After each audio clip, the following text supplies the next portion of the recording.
Well, hello again, everybody. So we step it up a little bit today. Instead of the regular two movers I post here from time to time, we're going to do a three mover. And this one was sent in by one of my most dedicated viewers, Ute Allef. Thank you very much for sending me this, Ute. I hope I will do this justice. So, white to play here, a checkmate in two moves. Our pawns are going in this direction, the black pawns are going in this direction.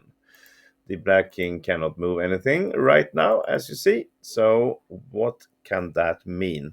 Anyway, I will let you try to figure this one out on your own. So, pause the video now and see if you can find out how white has to play to win this in three moves. Go ahead. Welcome back.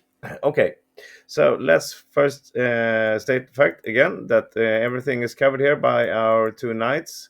This also, and this one is covered by our pawn. So the two knights has to stay. There's no point in trying to move away something like this. That will just allow the black king to escape, and he can go to so many different uh, places from there. And the same if we leave this one, black will just take the chance to escape with his king, and we will not get anywhere. So the two knights has to stay. That's pretty quick. We have to come to that conclusion.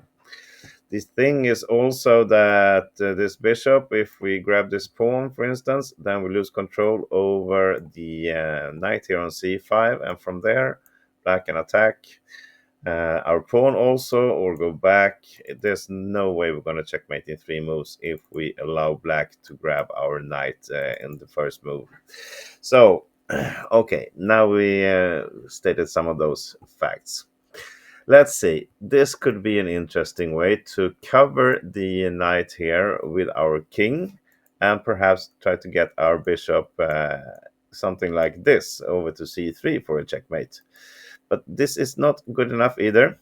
Black can, for example, just push his f pawn, and if we go ahead with our plan to grab here to get a checkmate in the next move, well, we're in for a surprise because now black cannot move at all. This is a stalemate, and we're not even winning this. So that is not good. Also, this would work to save black also, because now he can grab this pawn, and this is not checkmate anymore because there's an escape route. Note that this pawn is going in this direction. So, no king move either. Trying to just move away the bishop for some tempo move to get a zugzwang is not good enough either. Black will push the f4 or the e4.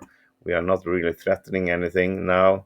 If we try something like this to get this bishop here, again, we're losing control over the knight on c5. It will grab here, and we're not checkmating.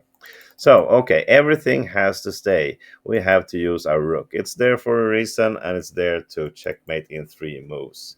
The simple check here is not good enough because there are so many stalemate traps, for instance. If black pushes e4 and we try to force something by putting the rook here, now this is not a zugzwang, this is just a stalemate. Again, black cannot move, it cannot move any pawns.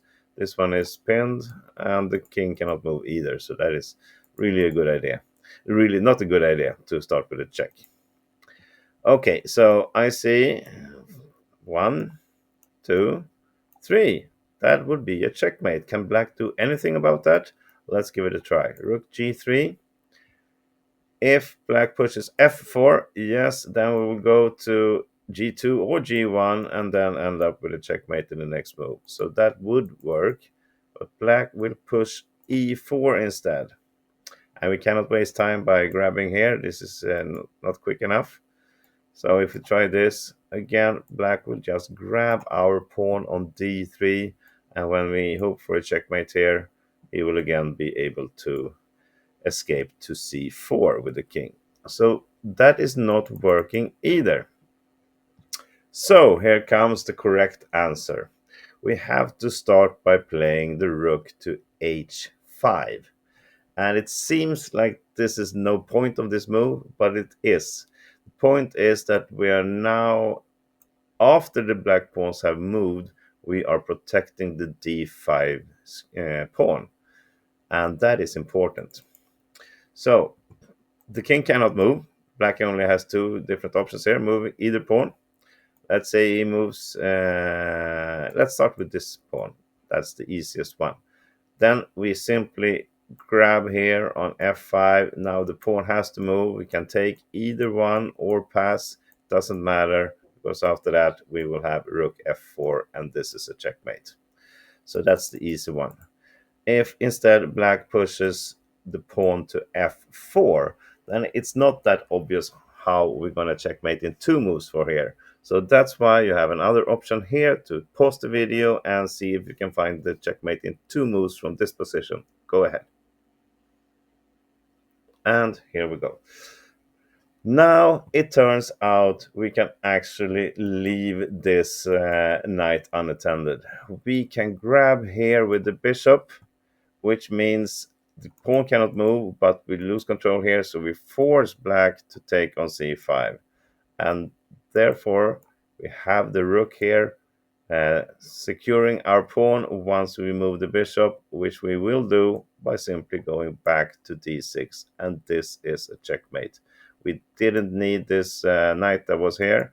We wanted it out of the way and our rook to protect here. And this is a checkmate like this. So that is the solution, really. Start with rook h5, and there's only two potential moves for black, and then we sort it out from there. All right, thank you again, Ute, for sending me this, and greetings to you all for finding this channel. I hope you will stay and become a nice and frequent viewer here. Thank you, everybody. Bye-bye.